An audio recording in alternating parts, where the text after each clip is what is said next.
10 things to do to be unreasonably happy. Live in the present. It is simply impossible to be unhappy in the present moment.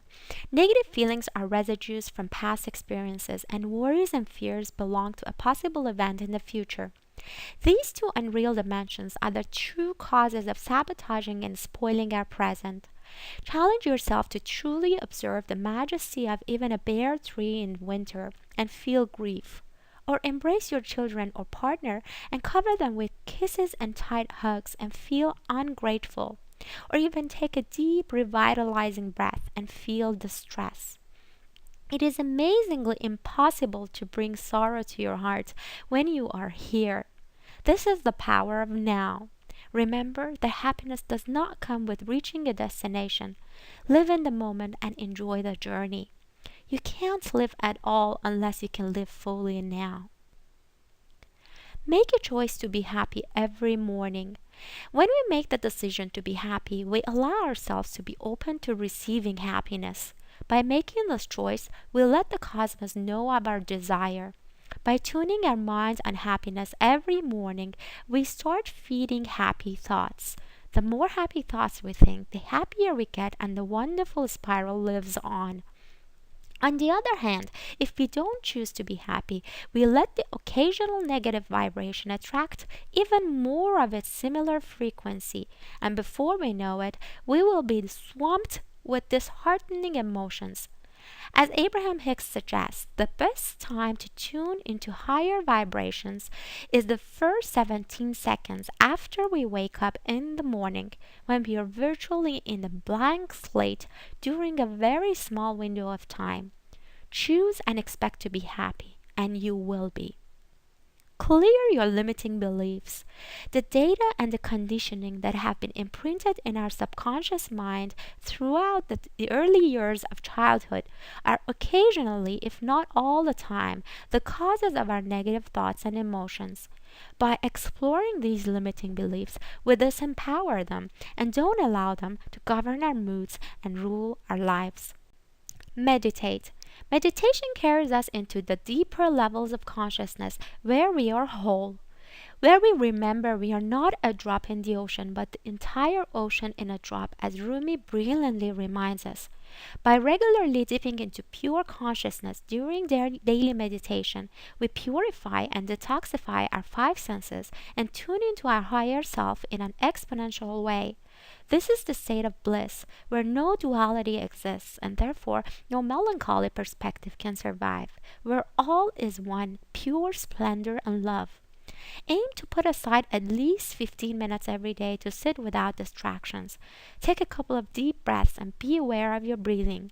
Then focus on your body parts and relax them one by one. Next, think of a calm and passive scene to quiet your mind. And lastly, count down from 10 to 1 to go to a deep and relaxed state of mind. At this level of the mind, you can visualize your whole and happy self. You can also experiment with manifesting your desires and goals.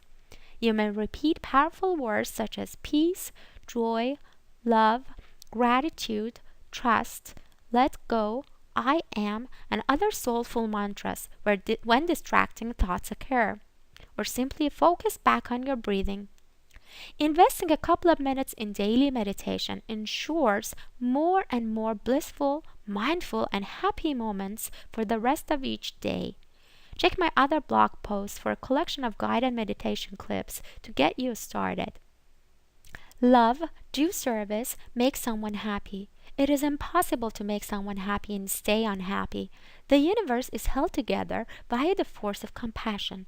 Caring and contributing to the betterment of the world sets us free because it is the true self we mindfully choose to live. Hug more, show your affection, assign 20-second hugs and kisses with your family members each and every day. Do a daily random act of kindness to receive a substantial dose of joy. Start a wave of benevolence and care and royally ride on it and revel in the everlasting blissful ecstasy and joy. Put things in perspective. Our subconscious mind is naturally inclined to detect and focus on the flaws and imperfections in an even almost perfect system in order to protect us from possible future failure. Triggered by a negative situation, we might find ourselves plunged in a pool of negativity in all aspects of our lives and personality. This drains the energy out of us and renders us defenseless and overwhelmed in the midst of devastation and helplessness. The meaning we give to something is the energy we attract. As soon as you catch yourself in a negativity spiral, stop, take a deep breath, observe, and choose to inspect the aspects of your life that are filled with gratitude worthy people, things, and blessings. By shifting your point of attention, you raise your vibration and cultivate your energy field to attract higher vibration events and feelings. Write on a daily gratitude journal to maintain your happiness level and your blissful state. Upcycle negative experiences. The first step to upcycle a negative event or experience is to get to know your current emotion and dare yourself to truly feel the whole spectrum of the feeling. This is a very short but a miraculously effective process, and it should not take more than a couple of seconds. This takes courage and a good deal of mindfulness as we naturally resist our negative emotions, unaware that what we resist persists. Instead of saying, I am angry, say, I am anger. It's time to choose another point of view other than that of the egos, regardless of how intricate and unattainable it might seem initially. Venture to find the silver lining and the benefit of the event. What might have you learned from the experience? What gain has resulted because of this undesirable situation? Instead of victimizing yourself, get curious and eager to take actions to turn the event around to your benefit. Recite to yourself, things do not happen to me, but for me. Be aware that you are part of a whole. The key word here is trust. If we observe keenly, we see nothing but resourcefulness, intelligence, abundance, and order in the world around us and within us.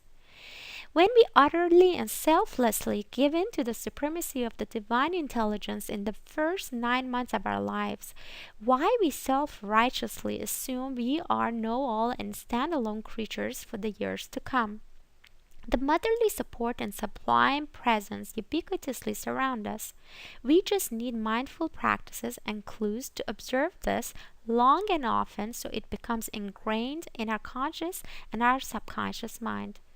What are we afraid of? Isn't our birth in this world a miracle by itself without needing a minute bit of our intervention and meddling? How about the magnificent turns of the 4 seasons or the reproduction and survival of all living creatures? Why do we forget about the miracles of our 5 senses, our limbs and organs, and our mysterious mind? Why do we choose to be oblivious to the myriads of marvels surrounding us? All is spectacular. Just trust and be. Have a healthy routine and play. Exercise, dance, sing, listen to music, watch a good movie, walk in nature, and play to raise your energy. By mindfully choosing these activities, you refocus your point of attraction and allow ecstasy and bliss flow into your life abundantly and effortlessly.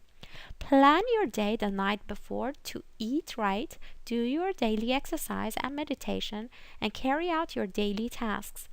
Manage your time to accomplish your daily responsibilities towards your noble goals and reward yourself when you do.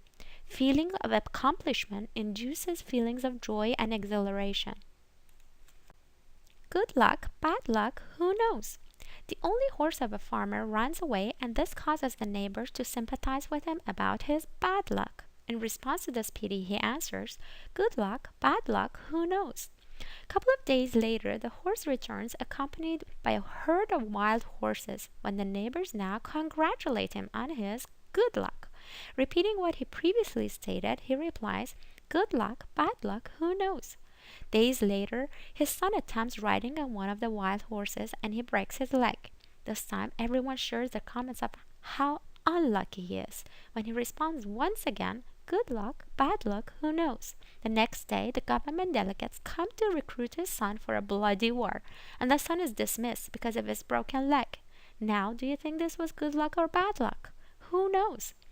The art of purposeful and joyous living is to be able to merely observe our experiences without judging, to be the sky and to see our problems like fluffy white clouds merely passing through us, to believe everything is whole, and to trust there are no bad events, only new and learning experiences that are exclusively meant to cross paths with us at a specific point in time.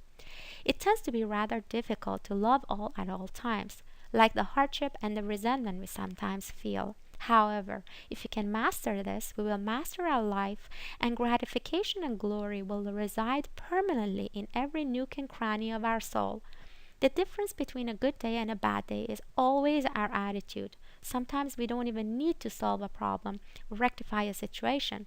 If we change our thinking, the problem is already solved by itself. It is our birthright to be happy. Let's claim it. Love and light. Be, love, know.